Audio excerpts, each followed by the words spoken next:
On the third day, Esther put on her royal robes and stood in the inner court of the palace, in front of the king's hall. The king was sitting on his royal throne in the hall, facing the entrance. When he saw Queen Esther standing in the court, he was pleased with her and held out to her the gold scepter that was in his hand. So Esther approached and touched the tip of the scepter. Then the king asked, "What is it, Queen Esther? What is your request? Even up to half the kingdom, it will be given you." "If it pleases the king," replied Esther, "let the king, together with Haman, come today to a banquet I have prepared for him." "Bring Haman at once," the king said, "so that we may do what Esther asks." So the king and Haman went to the banquet Esther had prepared. As they were drinking wine, the king again asked Esther, "Now what is your petition? It will be given you. And what is your request?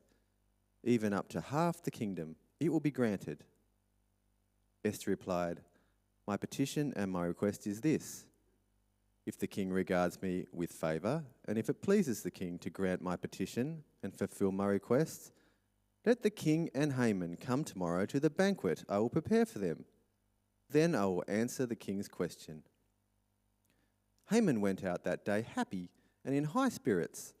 But when he saw Mordecai at the king's gate and observed that he neither rose nor showed fear in his presence, he was filled with rage against Mordecai. Nevertheless, Haman restrained himself and went home.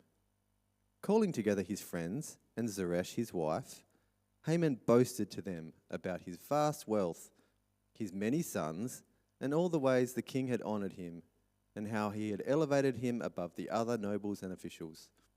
"And that's not all," Haman added. "I'm the only person Queen Esther invited to accompany the king to the banquet she gave, and she's invited me alone with the king tomorrow. But all this gives me no satisfaction as long as I see the Jew Mordecai sitting at the king's gate."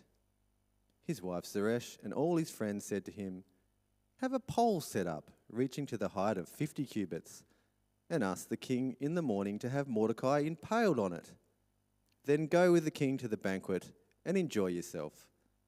This suggestion delighted Haman, and he had the pole set up.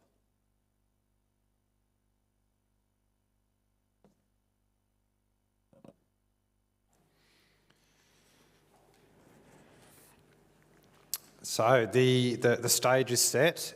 We're over halfway through the book of Esther now, and it's been a great story so far. If you haven't been with us, the story of Esther is about this Jewish orphan, Esther, who comes to be queen of this vast Persian empire. But there's also a plot within it, a plot by an evil ruler, Haman, to kill every single Jew in the kingdom. That's like about 500,000 Jews, every Jew in existence at that point. There's this edict for that to happen. And then last week, we reached the climax of the book where Esther, remember, was faced with this decision. Does she use her position as queen to try and rescue the Jews, her people? It's a grave risk, remember. She's not allowed to just roll up to the king unannounced. He must summons you. You can be executed for this. She hasn't seen him for 30 days.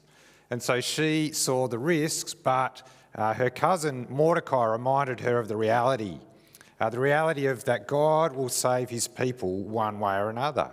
Remember, he said, perhaps you're in this position for such a time as this. So what did she do? She decided to trust in God. She proceeded with both dependence and action. She called for a 3-day fast by the Jews to plead for her safety and their deliverance. And then chapter 4 ended with her saying, "When this is done, I will go to the king, even though it's against the law, and if I perish, I perish." And so, as we get to the start of chapter 5, the stage is kind of set, isn't it? We want to see what happens next. So we just read what happens next. But then, as Charlie has already alluded to, we're forced to slow down. Because still, by the end of the chapter we just read, stuff's still in the balance. Some bits get resolved, but the story just kind of drags on. It was funny what Charlie said, because on Monday morning I read chapter 5 and I just thought to myself, what? Can't we keep going? I thought maybe we should just cover chapters 5 to 8. Why did I split it up this way? This is ridiculous. It felt, like we said, like a binge. I want to binge this series straight away. However, I think the writer of Esther and God, the ultimate author, has set the tempo for a reason. And I think God also got me to do the passage breakdown months ago, and only chapter 5 for a reason as well. The story slows down. We're forced just to look at this chapter for a number of reasons. One is so that we actually enjoy the anticipation, the suspense. We savour the fine wine, we enjoy the tale, we get the full flavour. But also so that we don't miss something vitally important. We don't miss a detail that we'd actually not notice if we go past too fast. What's the detail? What do we need to slow down and notice? Well, there's a massive contrast between two people here. Two people who are putting their identities in two very different places. And we're also going to notice that perhaps this contrast gives us a little bit of a mirror into our own lives, our own hearts. I reckon this chapter is a bit of a soul diagnostic tool. This chapter, this contrast, might well speak to us. And so I think slowing down will do us good. Don't worry, I'll still try and speak at a reasonable rate. But just like if you run past a mirror, you're not going to notice there's spinach in your teeth. Likewise, let's not rush past this chapter, this potential mirror, into our hearts. Let's not try and get to the end of the story. So let's drop it back to first gear, put it into low range even. That's a little link to last Sunday. And let's start with the first half of the contrast, this person who has a secure identity. So verse 1 begins with, on the third day, i.e. the 3 days of fasting have now finished. Then Esther puts on her royal robes.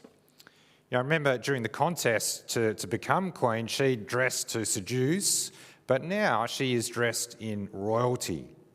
I reckon she's doing it on purpose. She's reminding Xerxes, hey, don't forget I'm queen. But there's this massive risk. And the writer, I think, again, slows down, gets the kind of cinematic shot for us. We want to see this. There she is, alone in the inner court of the palace. She's standing in front of the king's hall. The king, he's on his royal throne. He's facing the entrance. He'd have guards surrounding him, holding swords. He's holding this sceptre. And there she is, breaking the rules. There she is, entering without being summoned. And so either the sceptre or the sword's going to be raised against her, isn't it? It's either deliverance or death. We're supposed to feel the massive tension. And then we get the massive relief in verse 2 when we read, when he saw Queen Esther standing in the court, he was pleased with her, held out that gold sceptre that was in his hand. Now that means her life is spared. She's allowed to approach him, which she now does. And that means, danger number 1 has passed. The people's cries have been answered. For 3 days, they've been pleading, God, if it's your will, let her be seen, not slaughtered. And again, let's not rush past this, because even this tiny little moment is a window into how trusting in God brings life, not death, acceptance, not rejection, favour, not condemnation. The potential of death has hung around for 3 days for all the Jewish nation, but now there's this kind of little glimmer of life. The Jewish Midrash, it's kind of a commentary by the Jews on this passage, says that Israel is not left in distress for more than 3 days. They've had 3 days under the shadow of death, but they're now seeing life.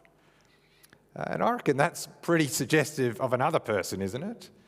Another person who gained deliverance for God's people after it being uncertain for 3 days.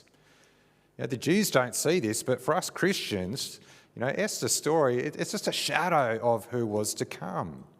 someone who did more than she. What does Paul say? Romans 4:24. Jesus was delivered over to death for our sins, and then 3 days later was raised to life for our justification. You see, Esther wins favour here. She's not condemned. She lives, but Jesus died so that we might live. Esther risked it all and won through, but Jesus gave it all instead of us, for us. That's the good news we get a bit of a picture of here. And if we think about our good news when it comes to Jesus, that means we can approach God's throne with confidence. As we saw in Hebrews last year, because of Jesus, we can now go to the heavenly throne with boldness. We receive mercy and grace in our times of need. And so Esther's doing something heroic here, but it's just a little micro picture of a greater thing, isn't it? The bigger picture, the ultimate hero, the ultimate deliverer, Jesus. It's a reminder to put our trust in him. Now, back to Esther 5 though. Danger number 1's over, but the story is far from resolved, isn't it? Because then, verse 3, the king asks her, what is it, Esther? What's your request? And he says, even half the kingdom, it'll be given to you. He knows that she obviously wants something. She's going to do this grave, risk if there's not something important to her. Now, he offers her half his kingdom. He doesn't mean that. That's a turn of phrase or an idiom which means something like, hey, I'm in a good mood, so try me, or, I'm willing to be generous. And he feels a bit like a Persian genie in a bottle here. Perhaps she should ask for unlimited requests. That would be a wise thing to do. Or at very least, a packet of Tim Tams that never runs out. Reference to a 90s TV ad there. But it definitely feels like the moment, doesn't it?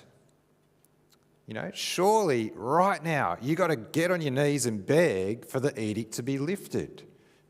Isn't that what she's going to ask? Xerxes, that my people are about to die, 500,000 of them, please lift the edict. But that's not what she asks. Verse 4, if it pleases the king, let the king together with Haman come today to a banquet I've prepared for him. What is she doing? Why not call off the edict, save my people? We kind of scratch our heads at this, don't we? Why just organise some sort of dinner party? But we need to see, this is actually a shrewd move by her. And if you think about it, if she'd asked straight away, please stop the edict, well, she's asking him to reverse an irreversible law. She's asking him to lose face. It's not likely to happen. And so she's playing the long game, isn't she? The smart game. She has to sort of butter him up in some way, and she knows a way to a man's heart through his stomach, and so she invites him to a banquet. And as she says to him, come to my party, well, now she's talking the king's language. The king loves a good banquet. He's had a half a year one before. He loves it. And so he's sold on it straight away. He says, bring Haman at once so that we may do what Esther asks. And so the king and Haman went to the banquet Esther had prepared. So Esther now has Xerxes and Haman together. We're starting to see, I wonder where she's going with this. Perhaps it's not just, stop the edict, but let's try and deal with Haman as well. But then, verse 6, as they were drinking wine, the king asked Esther, now, what is your petition? It'll be given to you. What's your request? Even up to half the kingdom, it'll be granted. And so here's your chance, Esther. He's feeling generous. He's had a few drinks. We know he's pretty pliable after a few reds and a belly full of food. It's time to go for it. But, verse 7. Am I up to the right verses? No, I've skipped one, haven't I? Esther replied, my petition and my request is this. If the king regards me with favour, if it pleases the king to grant my petition and fulfil my request, get on with it, Esther. Let the king and Haman come tomorrow to the banquet I'll prepare for them. Then I'll answer the king's question. She's waiting another 24 hours. What's she doing? Is she stalling out of fear? Is she losing her cool? No, she's actually playing it cool. She's actually happy to proceed at a measured pace. She's happy to bide her time. She's actually trusting God's timing, knowing that only fools rush in. And if you think about it, she now has two of the most powerful men on earth at this point eating out of the palm of her hand, quite literally. Who holds the power right now? This Jewish woman who really has become queen. She's a bit like a hunter skillfully luring her prey. She says, my wish is, Xerxes kind of leans in, my wish is that you come to my party tomorrow. Just like curiosity killed the cat, curiosity has caught the king. And look, I'm sure none of you ladies have ever done this to a man, ever. Never sort of teased us like that. And if you think about it, tomorrow, he's going to have come to 2 banquets. She will have had Xerxes promise 3 times to grant whatever she asked. She's been smart. And so, here is Esther. She's bold, yet winsome. She's brave, she's cautious, she's delicate, she's cleverly planned. Robert Palmer would call her simply irresistible. But note, like has been the case all the way through Esther, we're not actually told what she is thinking. What's her plan? We can't actually see that. We don't see into her heart. But we do have a portrait of someone with a secure identity. How's that secure identity come about? Is it just she's a woman with a healthy amount of self-esteem? No, it's security that's come about because of who she belongs to. She's not secure in who she is, but in whose she is. You can tell by her actions that she is someone who now knows that God is in control. He's going to use her to fulfill his plans. She's willing to take the risk because she knows that her future is secure. She trusts God. If I perish, I perish. As a child of God, she's been able to call out to him like a child. And she's now seeking to be part of stopping something that goes against his promises. You see, there's no way that she'd have this boldness and courage. No way she'd she going through with this unless she knew that God was with her. God's got her. Last year we did a ropes course as part of our youth group. It was an end-of-year thing, and if you've ever done a ropes course, you're up metres in the air, dangling around, feeling pretty unsafe, walking along these wires. But because you're wearing a harness, because you've got this safety rope and there's someone below holding the other end of it, it means you can actually step out in faith. Even though your metres above the ground, even though falling would mean a bad injury, because I'm not going to fall, I'm secure. And so this is Esther. Her security is based on who is holding on to her. Her security is based on her identity as a child of God. Now, if we move from there to the other side of the contrast, we're going to see something very different with Haman. She's got a secure identity. He is someone with a fragile identity. Have I gone too far again? No? There we go. Haman went out that day as he left the banquet, happy and in high spirits. But when he saw Mordecai at the king's gate and observed that he neither rose nor showed fear in his presence, he was filled with rage against Mordecai.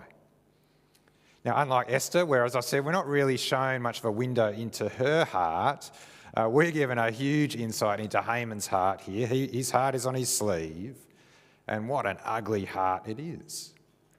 His happiness is marred by this kind of small slight on his grandeur.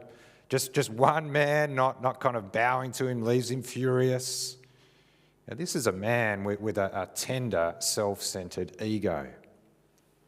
Now, in verse 10, we do read that he managed to restrain himself. He probably is thinking, okay, Mordecai and the Jews, they're going to get it soon. There's this edict in place.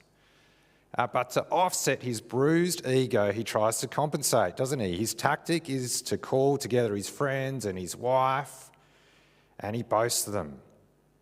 Now look at what he boasts about. His vast wealth, his many sons, all the ways the king had honoured him, how he elevated himself above the other nobles and officials. This is an Instagram post gone haywire. This is just bragging about all his achievements, including, telling his wife how many sons he has. Doesn't she know that? She bore them to him. You see, Haman's not a person who leans in and says, hey, yeah, tell me about yourself. No, he puffs up and says, let me tell you about myself. He doesn't have any interest in others. He just wants to tell others about his greatness. Can you see that the praise of people is what motivates Haman? It is his reason for living. It's kind of laughable, isn't it? It reminds us of Proverbs 13:16, fools expose their folly. It's laughable, except we've all done it, haven't we? We look to offset a dent in our pride by seeking praise from others. And I absolutely love the cherry on the cake moment, the last thing he brags about in verse 12. And that's not all, Haman added. I'm the only person Queen Esther invited to accompany the king to the banquet she gave. She's invited me along with the king tomorrow. We know why she's invited him. She's planning his downfall, but he just sees it as a mark of how special he is. I'm the chosen one. I'm the centre of the universe. Can you see? This is self-centeredness on steroids. But notice that this is someone who, despite claiming wealth and family and position and privilege, still says, verse 13, but all this gives me no satisfaction as long as I see that Jew Mordecai sitting at the king's gate. It's such a vivid but true picture, isn't it? One that shows us actually just how frail, how fragile godless human happiness is. He's got all these achievements, but just one minor and temporary inconvenience spoils it all, because that one thing dented his pride. It shows you, doesn't it? When you're a proud person, nothing can actually satisfy you. No one can meet your standards. There's always another thing, another flaw, another dollar, something else just kind of beyond your reach. Even though you've got all these things, you can't actually enjoy what you've got because there's the absence of ... fill the gap. You along with Haman and Mick Jagger can only say, I can't get no satisfaction. And I reckon it's pretty fascinating to see how the sting actually comes from his idol. What's his idol? He's clearly got this idol of winning the praise and approval of others. And when his idol, when his ego are fed, well, it's all good, happy days, high spirits. But when his idol is challenged, it all goes to custard. Haman actually becomes a bit of a case study of what happens in our hearts when our idols are challenged. Haman's idol is praise and happen for us if you've got other idols, be it power or possessions or comfort or control. When we have our idol, happy days. But if something challenges it, takes it away, we're miserable. We're unsatisfied. We lash out in rage. And we seek to try and feed our idol in some other way, try and fill the void. Haman is almost the same word as human, and it's pretty apt, I reckon. I reckon he represents the human heart when it chases idols. He represents what it's like when we worship the wrong gods. And then the final verses of the chapter give Haman the very human solution to all this. What do you do when someone challenges your idol?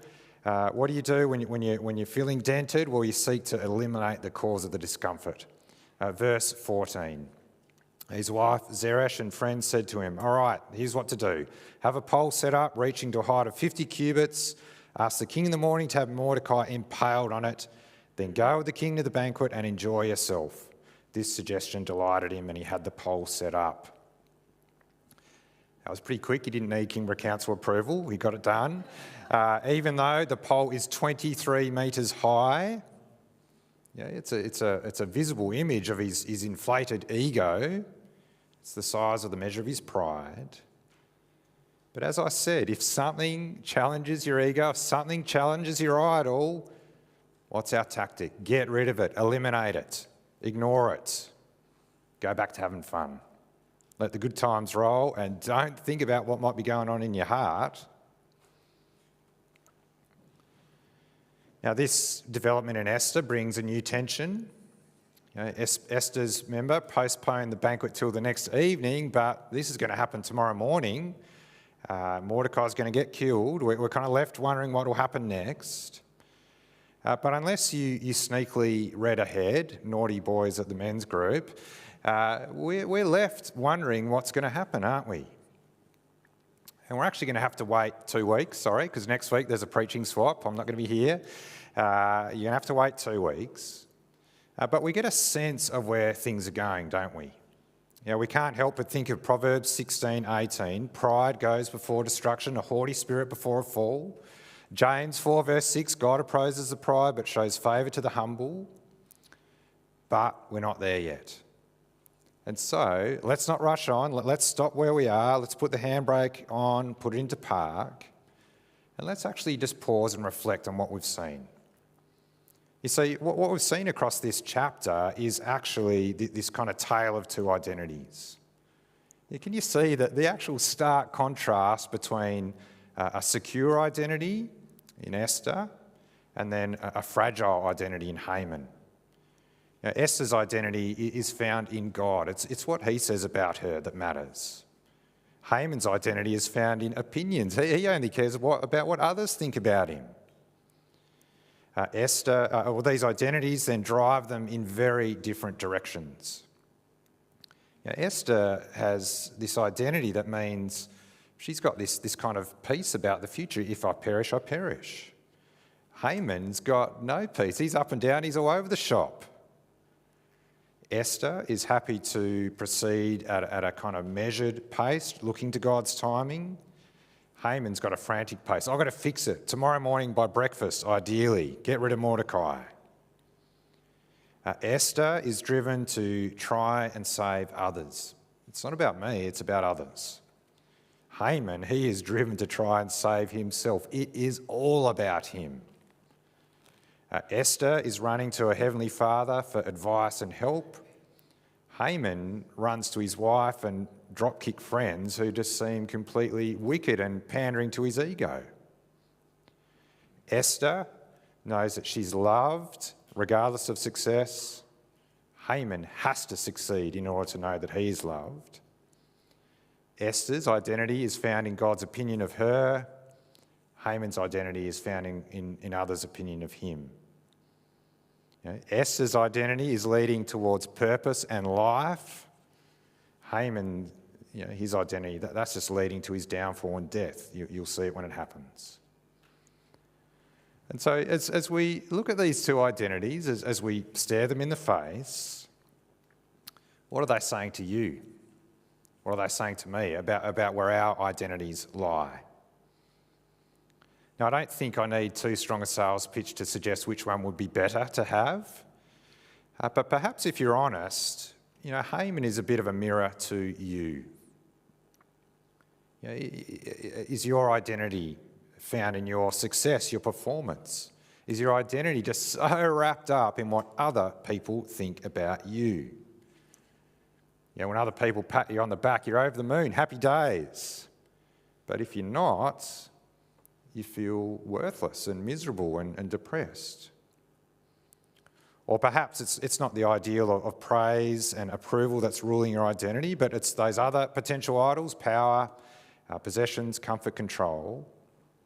What is the thing that your identity is shaped around?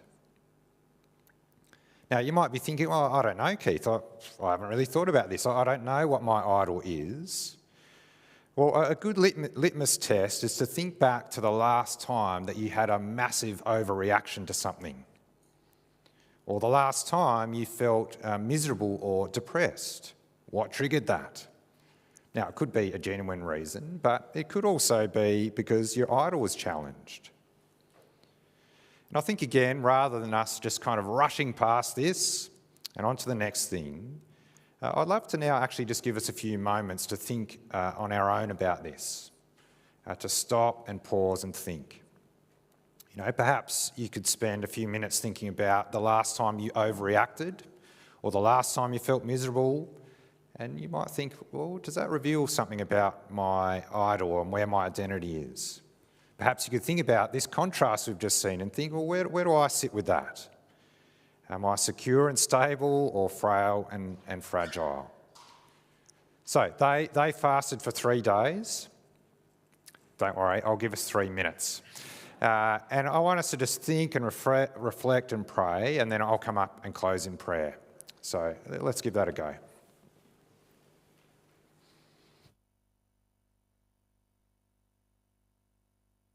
Sing some songs.